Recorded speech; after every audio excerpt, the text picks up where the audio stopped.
Hello everyone, welcome back to my channel and the continuation of our modern day Cinderella, which is Ella. If you hear snoring in the background, it's just Dougal. I'm sure you all know that by now, right? Whenever there's a snorer in the background, it's my wonderful American Bulldog, Dougal, because I won't move him and I won't wake him up because he's comfortable. So if he snores, he snores. That's just him. Let's continue. The rest of my school day, all the Fagels fawn over Jacoby. I get there he's an elf and everything, but sheesh. The 3 seasons encircle him the most, which is fine with me. All in all, Jacoby is one too many things to focus on today. My real worry is Cinder Mercantile. That place is protected by the Cask of Wonders. Every day, Marchesa can open the magical container, get whatever the store needs. What could possibly have happened to cause trouble? My last class of the day is Fairy Studies. Basically, it's yet another class about how everything in the fairyland is ranked. Once again, I learn how elves are at the top of the social pyramid. Jacoby gets asked to step to the front of the class and describe why he's so awesome. It's about as fun as it sounds. I'm thrilled when my phone vibrates again. Technically, handhelds aren't allowed in school. That said, the teachers don't really understand how they work, being that it's human tech and all. It took a while for me to figure out that everyone uses phones despite the ban. They're just super careful about it. Which is why I slip my soul onto my lap before checking the screen. Magic Man. Meet me at the front door. Call me Ella. For what? Magic Man. To walk over to your store. My eyes almost pop out of my head. Alec is a great guy, but if I meet up with him and then walk away from school together, I might as well sign off on any hope of privacy. My life would be picked apart by the tabloids for weeks. There's no way I'm explaining all that in a text, so I go for the easy way out. Call me Ella. How about we meet at TPCP 3:30? Magic Man will do. The turtle pond is close to Cinder anyway, so that will work out well. I spend the rest of the school day thinking through what could be wrong. Perhaps someone cursed Cinder.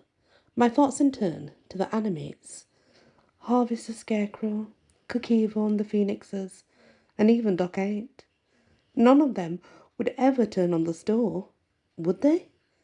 At last the magical bell rings, signaling the end of class. I hightail it over to the central hall. Bri is already there with Knox and their pack. Their faces are all flushed. "Hey, Bri," I call as I close in. I lower my voice. "What happened to you guys?" "We had a pack bonding this afternoon." Pack bonding? The principal transported us to Aeronrax, and we all ran around for a while. Bri fans herself with her hands. "I suppose we're still overheated?" "Sure, that makes sense. Here's the thing. Bri could have died many times over during the past months, and I'm so happy things worked out for her. But if I'm being honest with myself, it's also tough. I wish I had someone like Knox. Inside my soul, that old barrier looms even larger. The hurt from my parents sits on one side, like a monster ready to pounce if I lower my defensive wall even an inch. Somewhere along the way, it even becomes more than a single barrier. There's now a fortress inside me. It's too big to tear down by this point, and ultimately, that's my choice. When I next speak to Bri, it's as if I stand on the other side of my castle wall, peering at her through a thin window. "I've got some running around to do after school. See you back at the apartment?" Bri and I now share a new place together. Bri takes in a long breath. "Sure, is everything okay?" Not for the first time, I curse that crazy power of smell that werewolves have. "I'm fine, honestly. See you at dinner time." Hollywood steps up, is one of the more personable words. "Did someone say dinner, Your Majesty?" "Where are we all eating?" With that question, both Knox and Bri are surrounded by excited shifters. Everyone wants to share a meal with the equivalent of the King and Queen. I sneak off of Central Park. It's 3:30 p.m. On the nose when I approach the pond. Alec is already there in his incognito mode. I wave as I approach. "Hey," I call. Alec does that thing where he smiles, and it's like lights up his face. It really isn't fair how handsome he is. My legs get a little wobbly beneath me. Ella. There's a real sense of contentment as he speaks my name. I can't help but blush. My parents' store isn't far from here. Thanks again for doing this. Not a problem. He reaches into the pockets of his leather jacket and pulls out a handful of pink diamonds. I got some special gems for the occasion. I found a new spell for us too.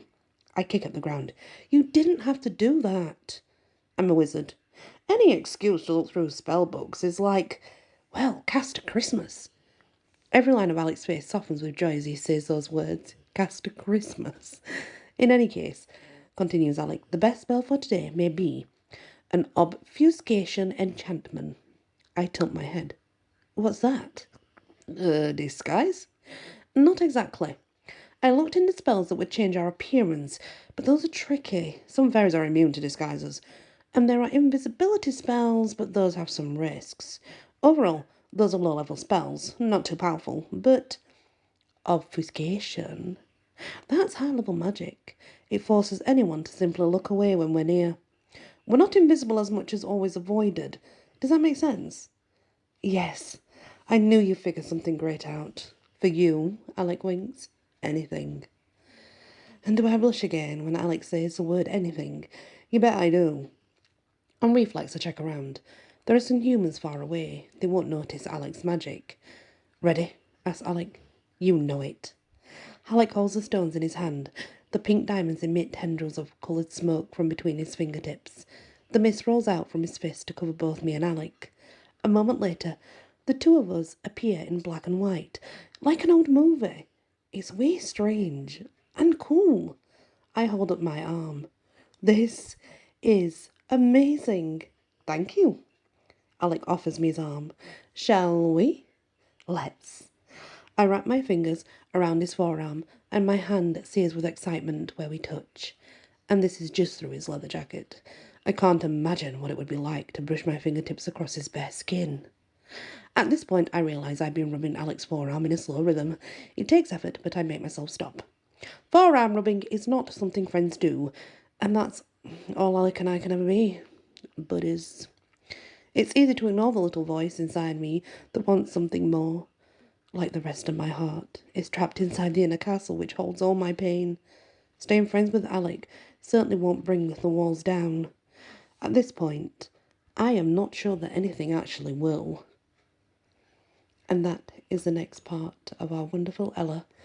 So, now we could understand why she doesn't tell everybody the truth, including Briar Rose. We have this picture of her, the pain that she's been through losing her parents, and she's put this barrier up so that no one can get through it. And where Alec's concerned, we have to understand how famous Alec is.